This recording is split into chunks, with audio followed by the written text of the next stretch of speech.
The range officer announces the final distance, 800 feet. A few shooters exchange smirks at the challenge. When the woman steps forward, someone mutters, 800 feet for her? She doesn't react. She adjusts her stance. Slow, precise, and silent. As the wind shifts across the valley, the timer starts. She is not the favorite. Among the field of inflated egos and elite credentials, she has no flashy gear, no custom rifle with exotic finishes, and no high-tech ballistic calculators. Her equipment is standard issue, showing years of hard use but meticulous care.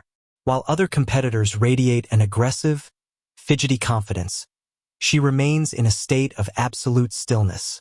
Instructors focus their attention on the famous names, the sponsored shooters with YouTube channels and national medals. One evaluator notes quietly, "This distance separates the skilled from the lucky. It's where wind reading becomes everything." She loads a single round. The motion is pure muscle memory. Everything that can be controlled has been. Everything else she has learned to read. Observers expect a predictable miss, dismissing her as background noise. She waits at the firing line, burning her 60-second window. She isn't freezing. She is waiting for a specific rhythm in the atmosphere. At 400 feet, a wind flag twitches violently, then stills. Most shooters miss it, but she feels the pocket of calm. This is her 3-second window. The timer ticks down. 10, 9, 8. The range officer prepares to call time. At the last possible second, she acts. She exhales a controlled release. Her finger moves on the trigger like water finding its level. The shot breaks with a sharp crack that echoes across the valley. She doesn't look for the impact. She simply lowers the rifle and waits.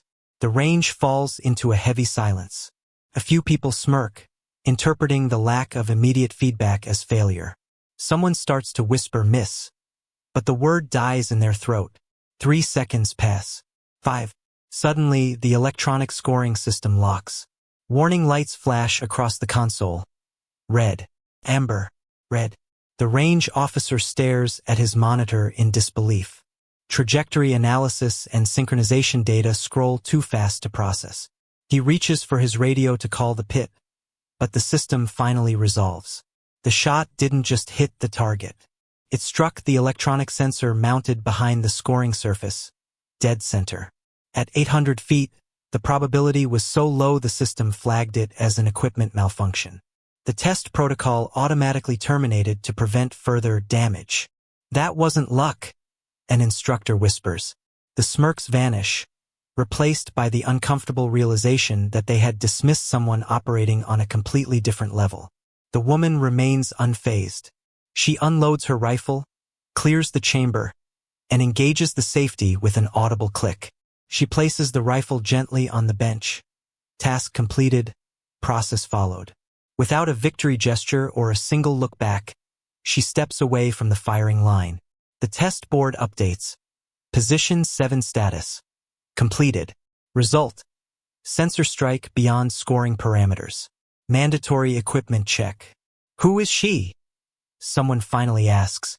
The range officer scans his roster, but by the time he finds her name, she is already walking away, equipment bag over her shoulder.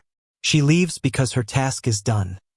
There is no reason to stay for the theater of congratulations.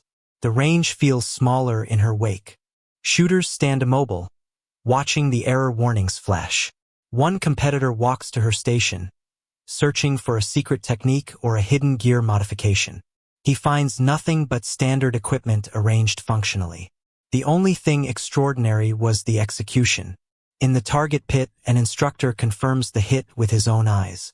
The sensor housing is visibly cracked, surrounded by scoring zones that weren't even touched. One shot, one perfect attempt. By evening, the story spreads through the community. Not her name, but the shot. The woman who didn't celebrate because she already knew the result. The range officer's official report settles on dry, clinical phrasing, demonstrated exceptional proficiency at extended range. It is bureaucratic language for what felt more like witnessing art than sport. The technician who replaces the sensor the next day watches the security footage 3 times in silence. He walks away shaking his head, recognizing that some people reach levels where practice becomes instinct. The woman never returns to that range. She had validated what needed validating, not to the crowd, but to herself. For those who watched, the lesson was clear. There is a fundamental difference between confidence that announces itself loudly and competence that simply performs. It was the power of a precision that speaks for itself.